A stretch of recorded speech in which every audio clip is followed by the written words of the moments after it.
Oi pessoal, tudo bem? Espero que sim. Hoje venho fazer a resenha desse clássico aqui para vocês, cujo título é Dom Casmurro. Ele foi escrito por Machado de Assis e publicado pela editora Ática. Para conferir é só ficar por aqui. Já vou iniciar o vídeo falando para vocês os dois principais motivos que me fizeram ler esse livro. O principal motivo, vou confessar para vocês, que foi aquela questão da intriga, né? Será que Capitu traiu Bentinho? Será que não traiu? Eu falei, não, eu preciso ler esse livro, é um clássico, né? A maioria das pessoas, muitas pessoas, a maioria não, muitas pessoas já leram esse livro já na época de adolescência, mas eu não tinha lido. Desculpa pelos barulhos aí externos, minha filha tá ali na sala, tava conversando com o pai, acabou saindo um pouco alto o som deles aqui, né? Enfim. E aí, o que acontece, gente? O segundo motivo por qual eu li esse livro, claro, eu tenho uma playlist aqui, né, que são dos clássicos, né, aqueles livros que caem em vestibular, só que essa playlist tá meio xoxa. Tem alguns livros que eu já li, que eu não tinha feito resenha, mas eu gostaria de relê-los, né? Não foi o caso desse, esse eu li pela primeira vez agora, e aí eu vou trazer pra vocês, né, a resenha de acordo com o que eu entendi, o que me chamou a atenção nesse livro. Então vamos lá. Aqui, né, o livro, a história começa quando ele já é o Dom Casmurro, quando o Bentinho, né, já é Dom Casmurro, que é uma pessoa, um homem adulto, meio taciturno, meio fechado pra vida, muito desconfiado. E aqui ele vai trazer um contexto, né, pra gente, pra entrar na questão da história. Que ele fala que ele replicou a casa da infância dele, né, alguns quadros que tinham a ver com traição, tudo assim vai trazendo um pano de fundo a ver com traição. Aí depois, né, vai começar a história, depois que ele entra, né, com esse primeiro ato dele adulto, explicando o porquê. Depois vai começar a história de quando ele é criança. Então ele é uma criança muito alegre, né, parece ser um menino muito bonito, né, tem até a foto aqui, né, é um menino muito bonito, e que ele mora com a mãe, Dona Glória, o pai já é falecido, e aí também tem o tio Cosme, a tia Justina, e tem também um agregado, que é o José Dias, né, que é um homem, assim, que parece ser muito culto, usa superlativos e fala de coisas riquíssimas, e ele sempre tá por ali também. E aí, o Bentinho conta, né, que ele tem essa amiga que chama Capitu, e eles são muito próximos, eles acabam, né, ficando muito juntos, brincam muito juntos, até quando chega essa época, assim, de adolescência pra fase adulta, eles começam a se gostar. Então eles começam a se gostar, começam a perceber que se gostam, só que tudo isso tem um porém, porque o Bentinho, a mãe fez uma promessa que ele seria padre. Então tem essa questão, né? Mesmo que ele goste de alguém, como que ele vai se casar no futuro se ele já tá prometido pra igreja, digamos assim. E eles começam a tramar um plano para que a mãe dele decline dessa promessa. E aí eles criam entre eles, depois eles envolvem também o José Dias, e aí vão fazendo tudo aquele bem bolado, assim, para que realmente a mãe decida optar por não mandar ele pra igreja. Até que, né, acontece várias coisas, gente. Muitas coisas acontecem aqui. Mas ele acaba indo sim para o seminário. Ele vai para o seminário, se eu não me engano, ele fica 1 ou são 2 anos lá no seminário. E aí ele vem alguns finais de semana para casa, né? Tudo, continua aquilo. E nesse meio tempo, a Capitu fica muito próxima da mãe dele. A mãe dele começa a gostar muito dela, né? Pelo jeito dela, pelo jeito amoroso, pelo jeito dedicado. E também nesse seminário, né, que o Bentinho está participando, ele conhece um amigo que é o Escobar, né? E eles ficam muito próximos, né? Muito próximos mesmo. É como se fosse o melhor amigo dele lá. E aí, né, quando ele se sente já naquela confiança de melhor amigo, ele resolve, né, falar sobre a Capitu pra ele. Então ele fala sobre a Capitu, que é interessado numa moça, e tem essa questão que ele não quer ser padre, todas aquelas coisas. E aí eles conversam, né, dividem as coisas da vida e por aí vai. Perdão. Até que chega um ponto da história que realmente o Bentinho não vai seguir a vida eclesiástica. A mãe dele deixa ele seguir outra vida. E aí ele realmente se casa com a Capitu, né? No futuro ele se casa com ela, e eles constroem uma vida, tudo, são muito felizes no começo. Só que eles tentam ter um filho por algum tempo, alguns anos. E esse filho não vem, né?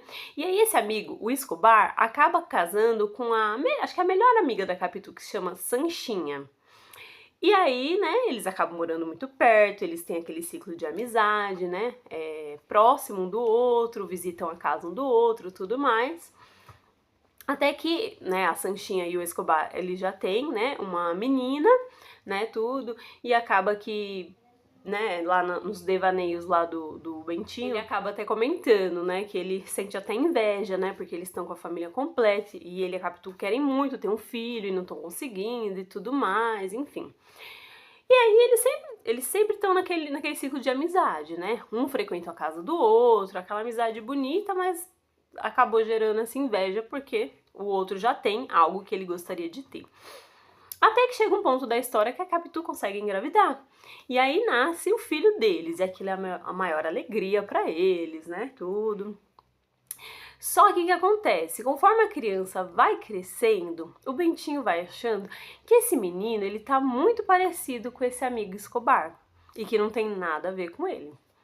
E ele vai percebendo os trejeitos do menino, primeiro aquelas coisas de criança, mas depois ele vai percebendo o jeito de falar, o jeito de andar, o jeito de se posicionar, parece que tudo é. E aí o Bentinho coloca na cabeça dele que houve uma traição, que Capitu traiu ele com o Escobar. E não há o que faça que decline ele dessa certeza que ele já levou pro coração. E aí ele começa a tratar a esposa diferente, começa a tratar o menino diferente, até que acontecem umas coisas ali que eu falo, meu Deus, tudo é ficção, mas a gente acaba se envolvendo, né, gente? Quem é leitor, raiz, vamos dizer assim, se envolve, acho que não só raiz, acho que a gente acaba se envolvendo, eu falo, gente, não creio. Porque, vamos dizer assim, por mais que tivesse acontecido a traição mesmo, agora, né, a questão da resenha a gente coloca a nossa opinião. Por mais que tivesse acontecido a traição mesmo, né, gente, a traição teria sido entre adulta, tipo, os adultos teriam errado. Agora, que culpa tem a criança? A criança, que culpa tem? Nenhuma. E o menino ama ele, gente, de paixão. Ai, papai pra cá, papai pra lá. E ele não quer saber do menino mais. Ele já, sabe, rejeita o menino totalmente. Até que resolve mandar o menino pro colégio interno. E o menino sente muito aquilo. Nossa, aí só vai declinando. A amizade declina, só que aí acontece um fato, né, que, né, o Escobar acaba partindo, enfim. E aí, nossa, vem várias reviravoltas, acontecem umas coisas assim. E acaba que ele afasta até a Capitu. Aí no fim das contas eles eram casados em países até diferentes, sabe?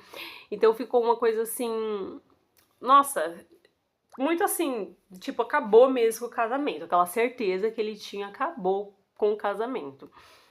E assim, são vários diálogos, né, internos, são várias coisas, assim, vários fatos que, né, vêm pro contexto disso. E aí, afinal, a Capitu traiu ou não traiu o Bentinho? Gente, no começo eu fiquei muito assim na dúvida. Por um lado parecia, por outro não.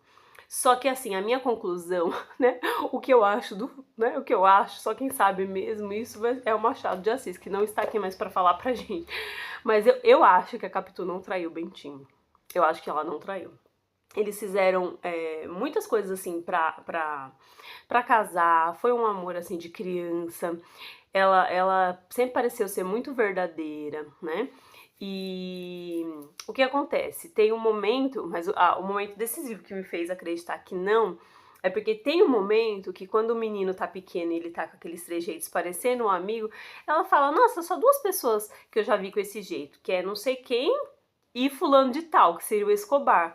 Gente, se ela tivesse traído o Bentinho, como que ela, sabendo, porque ela já sabia que ele era ciumento desde sempre, como que ela ia jogar isso assim, ó, na cara dele, assim, ó? Não, se ela tivesse traído ele, ela ia dissimular, ela jamais ia fazer uma comparação do fulano com o garoto. Então, essa foi a certeza que me fez acreditar que ela não traiu Bentinho. E você, já leu esse livro? Você acha o quê? Você acha que Capitu traiu, Bentinho não traiu? Só sei que ele, assim, no final ele ficou sendo um homem amargurado, né, pela vida, desgostoso, sem família, E afastou todo mundo, né, afastou o filho, afastou a esposa, e viveu aquela vida, assim, bem distante de tudo. Antes ele tivesse sido padre mesmo, entendeu? Antes ele tivesse só que assim, não mentira, na verdade não tivesse sido padre, porque a pessoa tem que ter realmente vocação para aquilo, como ele queria casar, estava apaixonado por ela, mas, né, enfim, aconteceu essas coisas aí. É só ficção, mas a gente se envolve como se fosse verdade, né? E é isso, gente. Se vocês gostaram dessa resenha, não esquece de clicar no gostei para ajudar na divulgação do vídeo. Se você já leu e tem uma outra opinião ou tem opinião parecida, deixa aqui nos comentários para eu saber. Eu agradeço demais vocês estarem aqui, tá bom? Acompanhando essa resenha. Muito obrigada. Assistam os outros vídeos no canal, né? Tem alguns nessa playlist aí que eu falo. E futuramente vou trazer logo outros mais para vocês. E é isso, gente. Muito obrigada. Se é novo por aqui, se inscreva no canal, ative o sininho. Muito obrigada e até o próximo vídeo. Beijo, tchau, tchau!